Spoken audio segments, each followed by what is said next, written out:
Leaders are emerging in the hotly contested race to take over the House seat Congressman Issa is vacating after nearly 20 years. This is all according to our exclusive 10 News Union Tribune poll. And our 10 News reporter John Horn is here. And John, there's still a lot that can change. Yeah, there's still 4 months before the actual primary in June. But our latest poll shows Democrat Doug Applegate and Republican Assemblyman Chavez headed for a runoff in November. But many of the trailing candidates are flush with cash, and they're not going to be afraid to spend it. Democrat Doug Applegate nearly beat Congressman Issa in the 2016 election.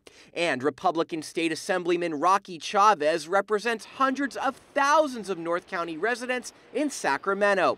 Voters know both of them, and that's partly why they're the early leaders in our 10 News Union Tribune scientific poll of who will ultimately earn Issa's longtime House seat. It's a measure of who voters know at this point. For the other candidates, it means that they have got to get their name out there and get to know the voters, and more importantly, have the voters get to know them. Issa announced last month he would not defend the seat he held for nearly 20 years. 5 Republicans then declared, joining an already charged-up group of Democrats. Available campaign finance filings show 3 of those new Democrats have more than $1 million to spend on getting their name out.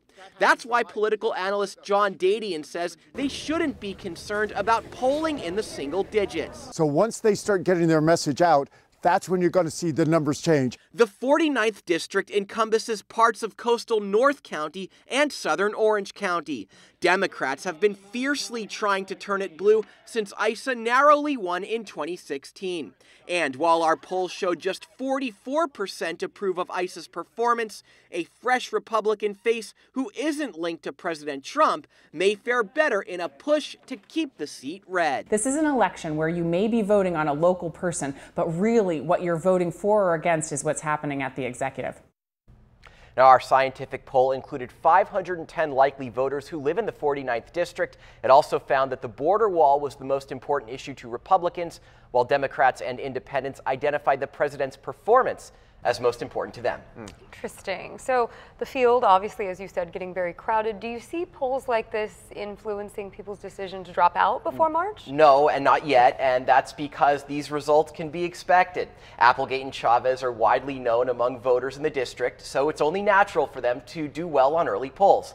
These next few months are where the candidates are going to be spending big on introducing themselves to the electorate. We saw Sarah Jacobs do that with an ad after the State of the Union. Now, as these candidates become more familiar, they may tick up in those polls and ultimately make it to that November runoff. By far one of the most interesting races we have coming up in June, nationwide, too. People watching all over the country for this seat. All right, thank you, John. John's all over.